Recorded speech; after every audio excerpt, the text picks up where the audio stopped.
Hey guys, well, I'm gonna start making my weekly video a little early this week. It's Monday, and I just decided to stop by my tire place here because they weren't coming up with any used takeoffs for my steers, so I wanted to take a look at what they had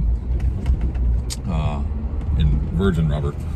So, I don't know if you can see, fingers pointing doesn't work. You can see right there where my fat finger is through the back window of Nancy there, we've got some tires in the bed. So, you know, this was all done. Obviously, I wanted to convert to 22.5s. Buying the bus allowed me to do that. I, had decided long ago to stick with Dayton's. I had tossed the idea around, or what I guess you'd call them, the official term is demountables. I want to stick with demountable wheels, mostly for the look. Period correct. This is a restoration as opposed to something that's going to get worked. So I want to stick that route, but I also, cost is a factor here. I didn't want junk tires. I wanted 22.5s. I wanted radials for the ride and the wear characteristics. So I realized that's not period correct, and it doesn't look right to have radials, but there's some compromises I am willing to make, that being one of them. But cost matters, as I said. So ended up going, the final iteration here was I got the demountable wheels blasted and powder coated white, which I don't believe was factory original on the Loadstar. It probably was some version of gray or silver, but the more I look at it, white wouldn't have been my first choice, but I really like the way it looks. I think that it looks period correct. When I think of old trucks running on the roads when I was a kid in the early 80s, and I was obsessed with trucks, and truck was my first word, and that's all I could think about or imitate or wanted to ever do was anything involving trucks. And when I picture those trucks, they had white wheels, white demountables with, with black spiders. That's just what the look was. Not all of them, but those were out there. So I think it works. So we went with, and that's a good price, by the way. They charged me, my price was $35 per wheel for blast and powder coat. So not going to complain about that one bit. That's by far the cheapest part of this exercise. In terms of everything else, though, we've got two different tire sizes, which we had before in the, that's what I was running in the Bi-Splice on the 20s. I went that route again. Part of it was availability, part of it is look, and part of it is price. It's threefold. So I chose to go recaps on my drives. So just a standard double coin pattern.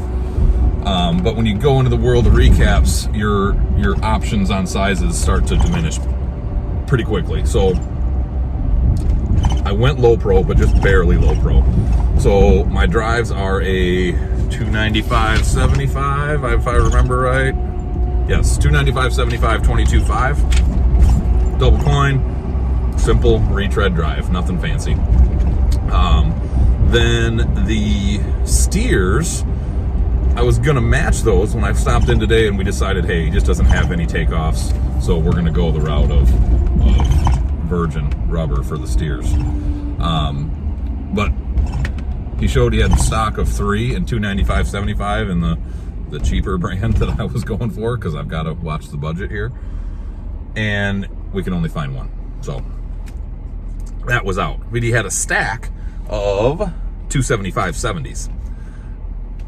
To be honest with you, if I could have gone 275/70 all the way around, I would have. That almost perfectly mimics a 920, if not even slightly shorter than a 920, working its way towards what an 8 1/4 20 would look like, which is the look I would love to have. In all my junkyard expeditions, I've seen a lot of Loadstars with 8 1/4 20s, and I think they look awesome. So we're gonna get it on the steer. We're not gonna have that look on the rear. So overall, I looked up the outside diameters while I was standing there waiting for him to mount up the steers, and we are running, I believe it's 37.6 and change inches total diameter on the 275/70s on the steer, and then 39.8 for the drives, the 295s. So that's not a horrible difference. 2.5, 2.25, whatever the hell that is. Just over, you're right about 2.25 inch difference. So it's noticeable, but I'm going to deal with it. It's not like these are all position tires. We're never going to rotate these. They're always going to live on the same axle as they're installed on, so we're good.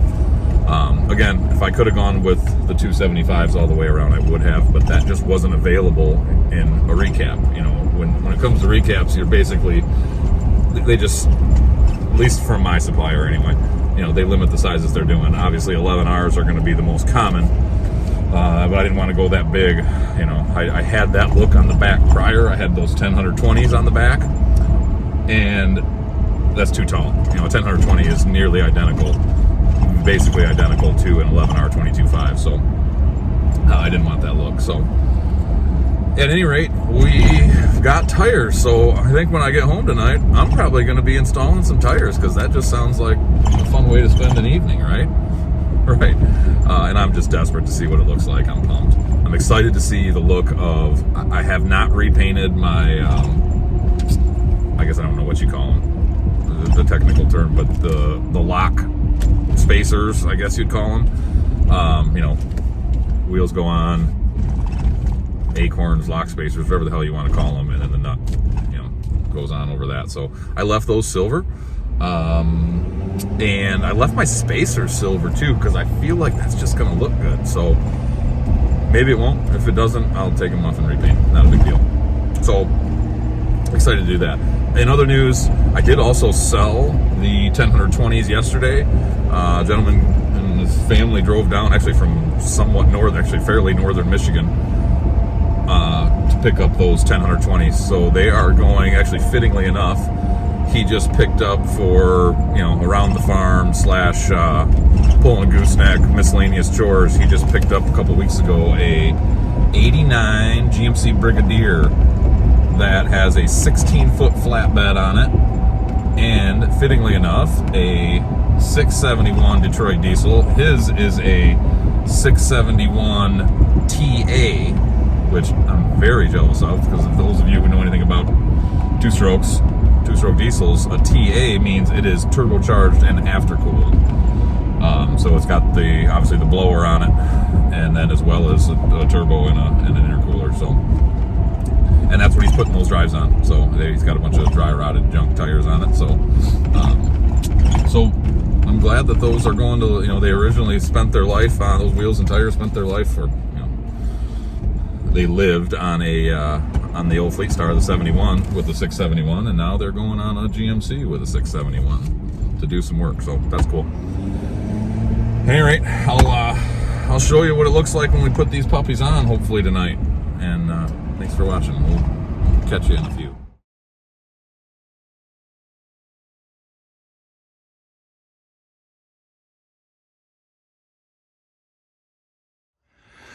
Okay guys, we're back in the barn.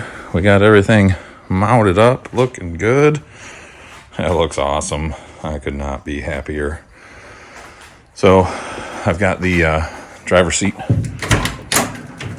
temporarily. It's not even bolted down, just stuffed in there for now. And gonna fire her up, and I can release the brakes, spin those tires, make sure we're mostly balanced.